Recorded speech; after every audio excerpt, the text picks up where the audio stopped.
Good Friday morning, everyone, and welcome into today's daily Bible reading for May the 26th. Today, we are reading together from Deuteronomy chapter 21. We're just going to have a number of differing subject matters for us to consider, to think about. Remember, this text is a reminder to Israel concerning laws that are found within the law of Moses and some things that are expounded upon, things that maybe they haven't considered before. Especially thinking about maybe like the conquest, that there's going to be some instruction here concerning how they were to deal with women that they might come across in the conquest that they might want to take as a wife. And this will instruct them how they are to go about that process if that is the case for them. So let's think about that as we find ourselves here in Deuteronomy chapter 21. Let's read along together and have a few words to think about from this particular text today.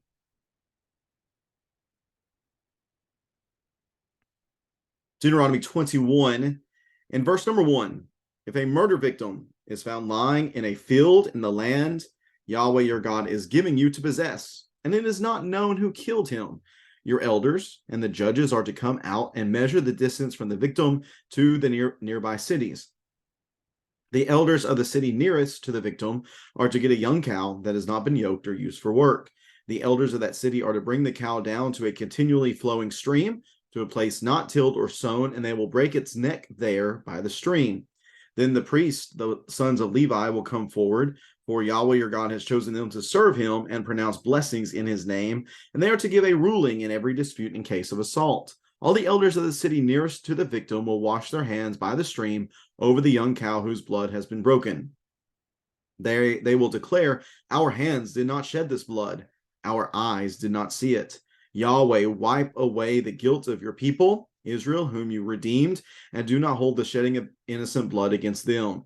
Then the responsibility for bloodshed will be wiped away from them. You must purge from yourselves the guilt of shedding innocent blood, for you will be doing what is right in Yahweh's sight. When you go to war against your enemies, and Yahweh your God hands them over to you, and you take some of them prisoner, and if you see a beautiful woman among the captives, desire her and want to take her as your wife, you are to bring her into your house. She is to shave her head, trim her nails, remove the clothes she was wearing when she was taken prisoner, live in your house, and mourn for her father and the mother a full month. After that, you may have sexual relations with her and be her husband, and she will be your wife. Then, if you are not satisfied with her, you are to let her go where she wants. But you must not sell her or treat her as merchandise, because you have humiliated her.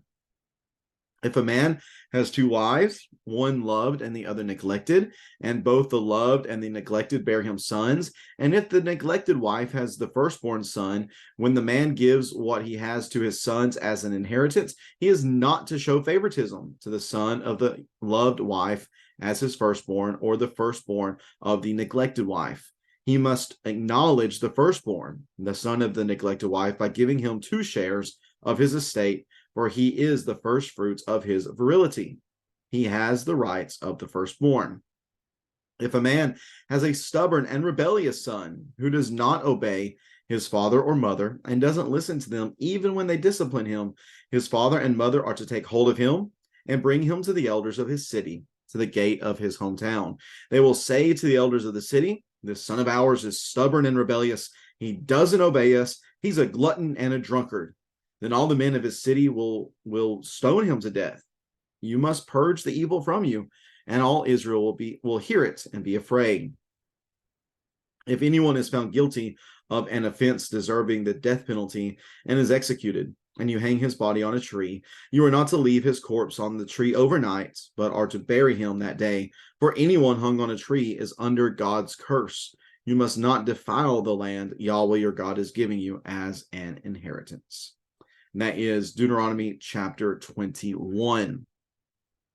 First up within this chapter is this issue concerning an unsolved murder. The issue here, of course, is the fact that there has been bloodshed that has taken place. It is murder. It is unlawful taking of innocent life.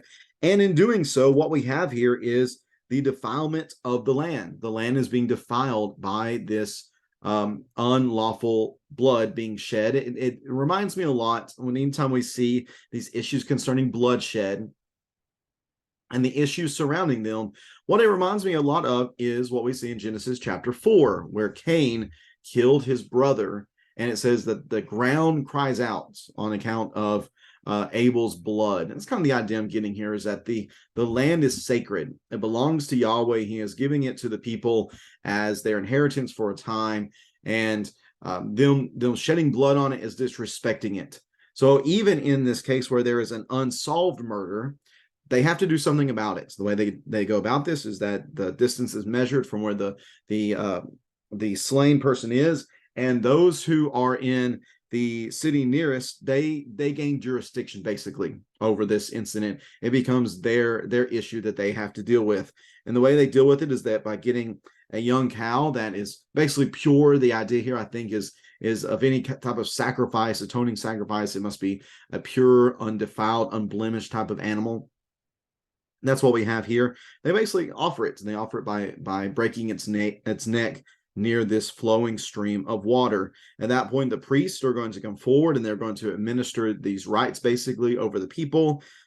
They are going to have the people and the elders of the city wash their hands in the water that is flowing here, and they say that our hands did not shed this blood, we did not see it. So Yahweh, wipe away the guilt of your people Israel, whom you redeemed, and do not hold the shedding of innocent blood against them. So this is the way of atoning for this sin, because anytime there is a shedding of blood, there must be atonement for it. That is sin. God is the only one who has the right to shed blood, and anybody who sheds blood is either doing it unlawfully or doing it by the allowance of Yahweh for whatever reason that might be. So in doing this, they are purging from themselves the shed blood, the unlawfully shed blood, by replacing it with the life of this particular cow. It is making atonement, in a sense, for them here in this situation. So that's what we have concerning unsolved murders. In verses 10 through 14, we have the war bride situation. And within these next 3 sections, we have family issues. So here in the war bride section, we need to recognize that to us, in our 21st century Western eyes, just all of this sounds just abominable. How can anybody do anything like this? But we have to recognize that during this time in the ancient Near Eastern cultures that surrounded the Israelites, it was just, you go off to war, you can not only destroy the enemy, but you can rape and pillage. You can rape a woman and just leave her ragged body laying there on the side of the road, and that's it. Well, that's not allowed if you're a Jew. That's not allowed if you're part of God's people, because God's people, they respect life. Even life that might be left behind after war that had taken place. What they are to do when they take the prisoners is that if they see a beautiful woman that they want to take for themselves, they don't, again, just rape her and leave her. No, they're to take her back to his house. She is allowed to have a fresh start, to be made clean through the shaving of her head, the trimming of her nails, the removal of the clothes that she was wearing when she was made a prisoner. And then she is allowed a full month to be able to mourn the death of her family, of her father and her mother. And it is after this at least month-long process, that he is able to make her his wife and to have sexual relations with her and to allow her to be joined into the family of Israel. Now, verse 14 is very suspect to us, because we live with a mindset of you don't divorce. That's not something that's allowed. But here it's not desired at all, but it is allowed in this instance. It is something that is allowed, but it is still very strongly regulated. Pertaining to this woman, if he divorces her, if he sends her away, he's not to make her a slave once again.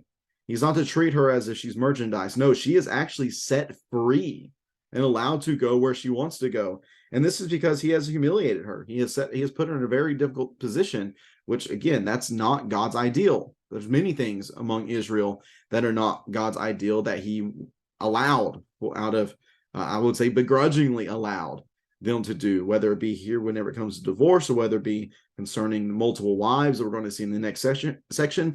God allowed it, but he strongly regulated it to make sure that it was done as best as possible, even if it was not the ideal in his mind.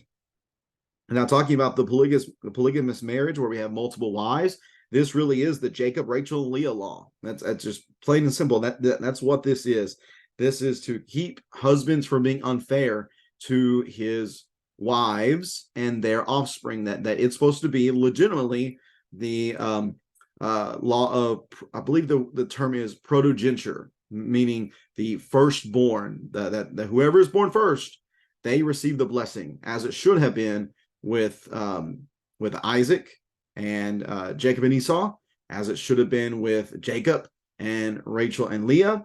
This is how it's supposed to be done. Whoever is born first receives the double portion, receives the rights of the firstborn.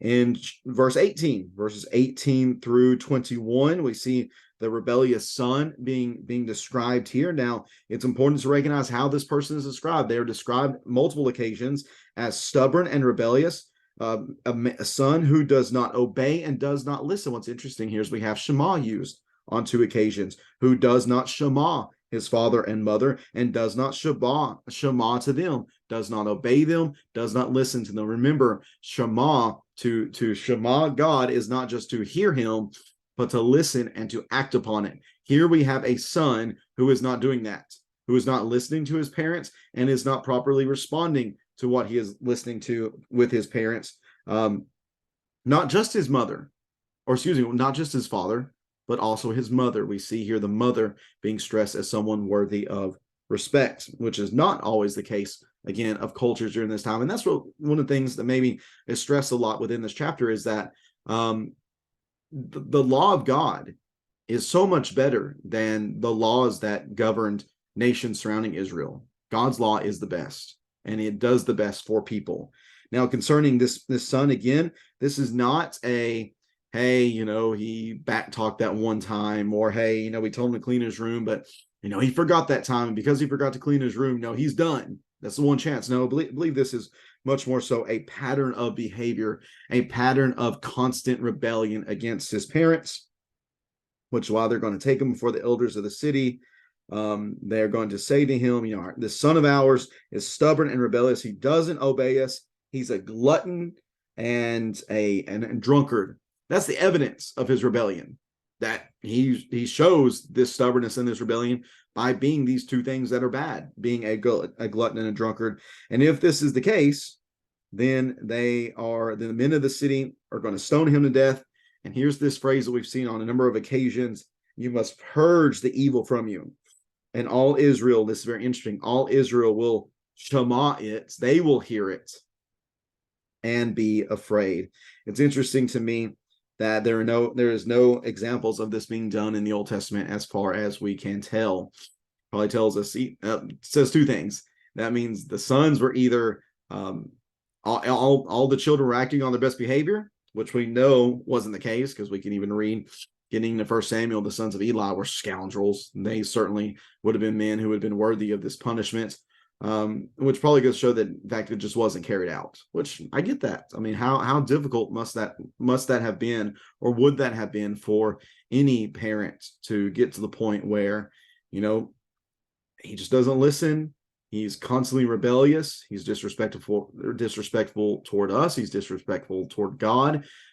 This is what the law demands, and this is what he deserves. Can't imagine that would be something that a parent would easily be willing to do. Nonetheless, it is a command of God that should have been carried out. And that doesn't necessarily mean that it wasn't, just because we don't have it recorded. Very well could have been, but it's just interesting that we don't have any examples of this.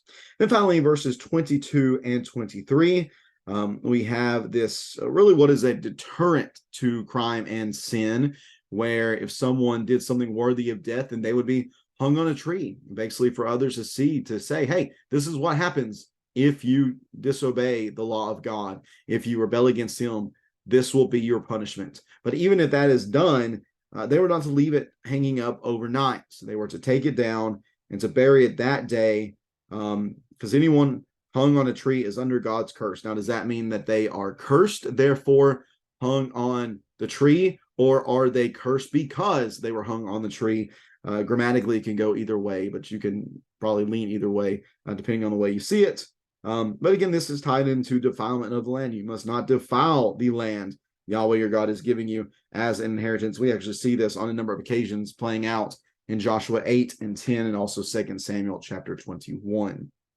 But looking at this last section here, this might sound familiar because it is quoted by Paul in Galatians chapter 3 and verse 13, which talks about Jesus being a curse for us, him being hung on the tree, so that we would not have to suffer the punishment for our sin. And certainly in what might seem a random place in the Old Testament, we are reminded of Jesus. And we think forward in the text to him and think about what he did for us, the punishment that he took, so that we don't have to. And we certainly are very thankful for that. And we live by that. That is the foundation of who we are as Christians. We are a people because Jesus willingly went to the cross for our sins and suffered that punishment for us. We are very, very thankful for that. And may we live by that even today. I appreciate so much you tuning in for this reading on this Friday. We'll be back at it again tomorrow, reading together from Deuteronomy chapter 22. Hope you can tune in then. Again, have a great Friday, everyone. Take care, and God bless.